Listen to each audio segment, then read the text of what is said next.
Σε αυτό το σημείο να υποδεχτούμε τον υπεύθυνο του προγράμματος Εύρος Project, κύριο Κυριάκο Μωυσίδη, με τον οποίο θα συνομιλήσουμε για τα σεμινάρια και τις παράλληλες εκδηλώσεις που συμπεριλαμβάνονται στο πρόγραμμα. Καλησπέρα κύριε Μωυσίδη. Καλησπέρα σας. Κοντά μας στο στούντιο της Δημοτικής Τηλεόρασης και η συνάδελφος Βέρα Μαυρίδου. Καλησπέρα Βέρα. Καλησπέρα Ελένη, καλησπέρα κύριε Μωυσίδη. Η Δημοτική Τηλεόραση όλες αυτές τις μέρες που υλοποιούνται το πρόγραμμα Εύρος Project έκανε εκτενή ρεπορτάζ και στάθηκε πολύ κοντά και στα σεμινάρια αλλά και στις παράλληλες εκδηλώσεις. Θα θέλαμε κύριε Μωυσίδη να μας πείτε αναλυτικά τι είναι το πρόγραμμα αυτό, γιατί πολλοί κόσμος αναρωτιόταν πώς βρέθηκαν 50 πολίτες του κόσμου, από 13 χώρες του κόσμου, στην Ορεστιάδα.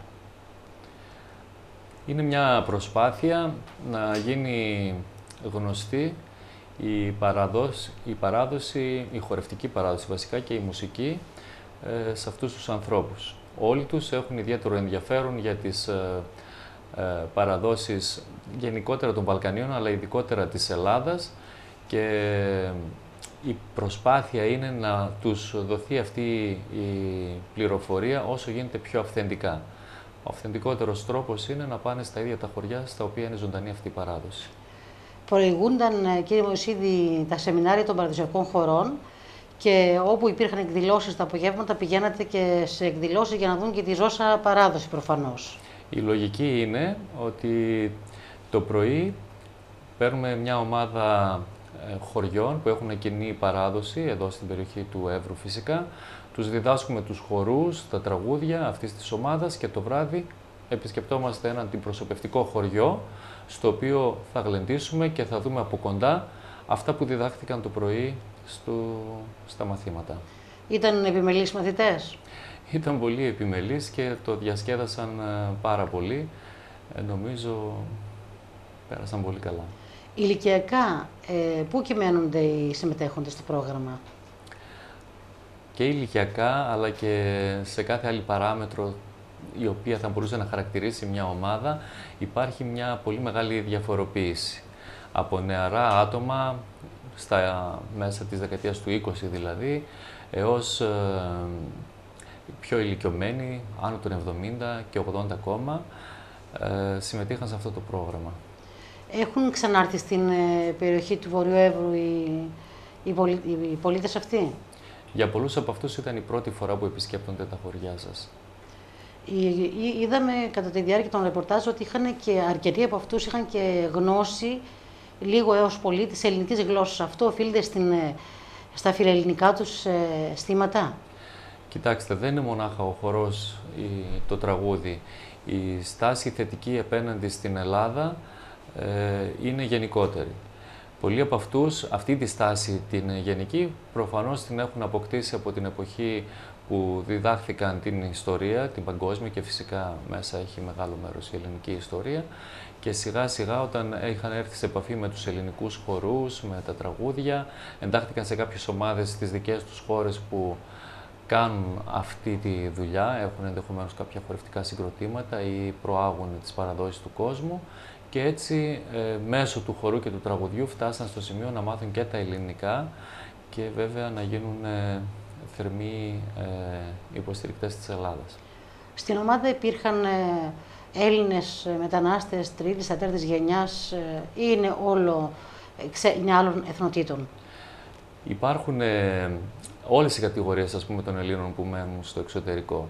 Από Έλληνες οι οποίοι έχουν φύγει προσωρινά από την Ελλάδα για να δουλέψουν, στην Ευρωπαϊκή Ένωση, όπως κάποιες κυρίες από το Λουξεμβούργο, που είναι Ελληνίδες και δουλεύουν εκεί για την Ευρωπαϊκή Ένωση. Παιδιά Ελλήνων μεταναστών, στην Αμερική, που γεννήθηκαν όμως στην Αμερική και μεγάλωσαν εκεί, ή και Έλληνες από μεικτούς γάμους. Έχουμε κάποιοι οι οποίοι είναι από πατέρα ή μητέρα Ελληνίδα, και το άλλο μέλος ο άλλος γονέας είναι ξένος. Πόσες μέρες έμειναν στο νομό Εύρου η ομάδα αυτή, πόσες μέρες έμεινε? Συνολικά είναι 10 ημέρες εδώ. Εκτός από τα σεμινάρια συμμετείχατε και σε εκδηλώσεις. Σε ποια χωριά της περιοχής πήγατε και τι αποκόμισαν από εκεί τα μέλη της ομάδας? Όπως προείπα, η λογική ήταν να επισκεφθούμε κάθε ομάδα που έχει κοινά χαρακτηριστικά εδώ στον Εύρο. Ας πούμε έχουμε τους Γκαγκαβούζιδες, τους Αρβανίτες, τους Μάριδες, τα χωριά των Μεταξάδων, το Τρίγωνο κτλ. Έτσι πήραμε αντιπροσωπευτικά χωριά από κάθε ομάδα και επισκεφθήκαμε. Μέχρι στο πρόγραμμα ήταν μέσα 10 χωριά, θα τα πω από μνήμης και όχι με τη σειρά που τα επισκεφθήκαμε. Ξεκινώντας από τα βόρεια, τον Πεντάλοφο, τα Αμπελάκια σήμερα, τη Νέα Βύσσα, το Ρήγιο, το Σοφικό, τους Μεταξάδες, την Ινόη. Πιο κάτω, στα νότια, πήγαμε στη Χιλή, στην Άνθια και στο Αρίστινο. Ελπίζω να μην ξέχασα κάποιον. Ναι. Πώς ήταν η αποδοχή του κόσμου, πώς τους υποδέχτηκαν και τι περίμεναν από αυτούς? Δηλαδή, ήταν ευχαριστημένοι από την συνύπαρξη με τους ντόπιους? Νομίζω είναι αμφίπλευρο. Ο κόσμος τους υποδέχτηκε πολύ καλά και βέβαια είχε μια περιέργεια εδώ, εννοώ οι ντόπιοι. Τι είναι όλοι αυτοί οι άνθρωποι, γιατί ήρθαν εδώ? Σε πολλούς φαινόταν περίεργο που κάποιος, ας πούμε, από τη Νέα Ζηλανδία ήρθε στην Ελλάδα και αντί να περάσει, ξέρω, τις διακοπές του σε ένα από τα φημισμένα νησιά μας, ήρθε στο χωριό του για να χορέψει τους χορούς του. Και βέβαια κατά τη διάρκεια των βραδινών γλεντιών αυτές οι, ας πούμε, απορίες λύθηκαν και γλέντισαν από κοινού μαζί, πιάστηκαν χέρι-χέρι και χόρεψαν. Οι ίδιοι τους επίσης είχαν έτσι μια απορία πώς θα τους υποδεχθεί ο κόσμος, πώς θα τους φανεί που πάνε αυτοί οι ξένοι άνθρωποι στο χωριό τους για να χορέψουν τους δικούς τους χορούς, αλλά και γι' αυτό λειτουργήσε καταλυτικά το γλέντι και ο χορός. Είχαν και μια επίσκεψη στο Ιστορικό και Λογογραφικό Μουσείο Ρεστιάδας. Πώς ήταν εκεί οι αντιδράσεις τους? Θέλησαν πάρα πολύ και μου το ζήτησαν αρκετές φορές να μάθουν περισσότερα πράγματα για την ιστορία της περιοχής και για την γενικότερη λαογραφία και βέβαια να επισκεφθούν ένα αντιπροσωπευτικό μουσείο. Έτσι, εγώ θεώρησα καλό να πάμε στο μουσείο εδώ το τοπικό της Ορεστιάδας, όπου νομίζω οι πληροφορίες που έλαβαν ήταν εξαιρετικές και πολλές από τις απορίες που είχαν λύθηκαν. Φεύγουν πιο σοφοί από εδώ. Όσον αφορά τις ενδυμασίες και τα μουσικά όργανα που έχουν ιδιαίτερο ενδιαφέρον ή γενικά για την ιστορία της περιοχής? Νομίζω και τα δύο τους ενδιέφεραν, διότι ενώ ξεκινήσαμε βέβαια εδώ πέρα για να δούμε βασικά τους χορούς και τα τραγούδια, φυσικά και την ενδυμασία, την τοπική κάθε χωριού, το γενικότερο πλαίσιο που δηλαδή όλα αυτά γίνανε, το γεωγραφικό αλλά και το ιστορικό, ήταν πολύ σημαντικό για αυτούς. Ακολούθησε το βράδυ της Κυριακής και ένα γλέντι στην Ινόη. Ήταν μια μεγάλη γιορτή. Εκεί πώς αντιδρούσαν τα μέλη της ομάδας?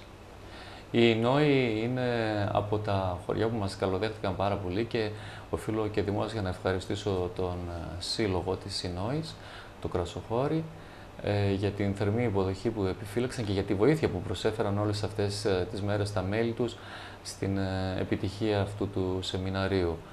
Νομίζω και μόνο που υπήρχε αυτό το δέσιμο ήταν πολύ μεγάλη υπόθεση.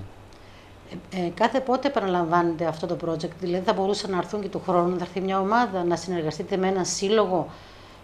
Πώς ακριβώς οργανώνεται για να έχουμε αυτή την ωραία επανάληψη? Εγώ αυτό που έκανα σε αυτήν την ιστορία ήταν ένας συντονισμός.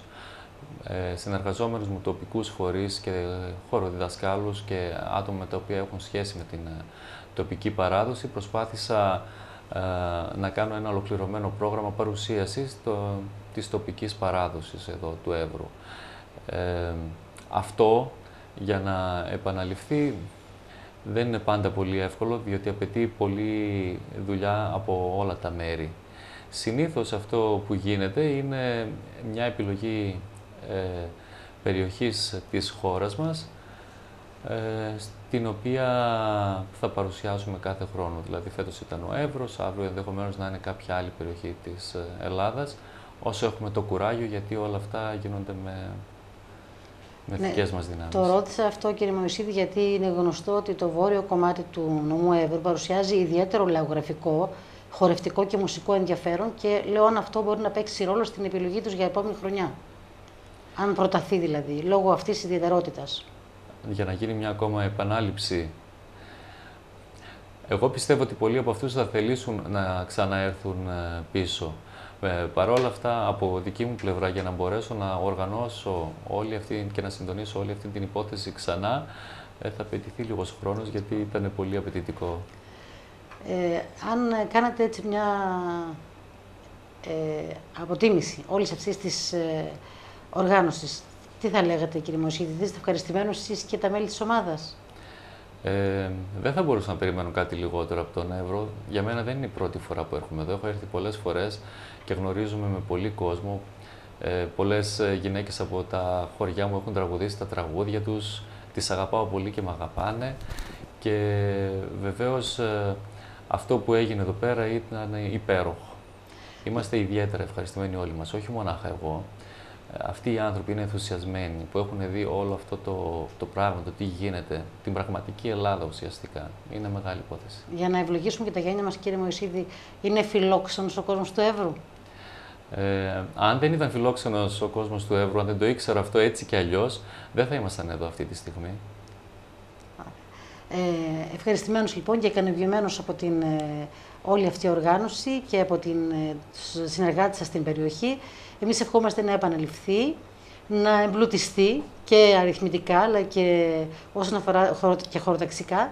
Και ευχαριστούμε και εσάς που μπορέσατε και συντονίσατε ένα τέτοιο μεγάλο έργο σε αυτήν την κρίσιμη χρονική περίοδο. Ένα έργο που νομίζω τονώνει τον πολιτιστικό τουρισμό, θα λέγαμε, στην περιοχή μας.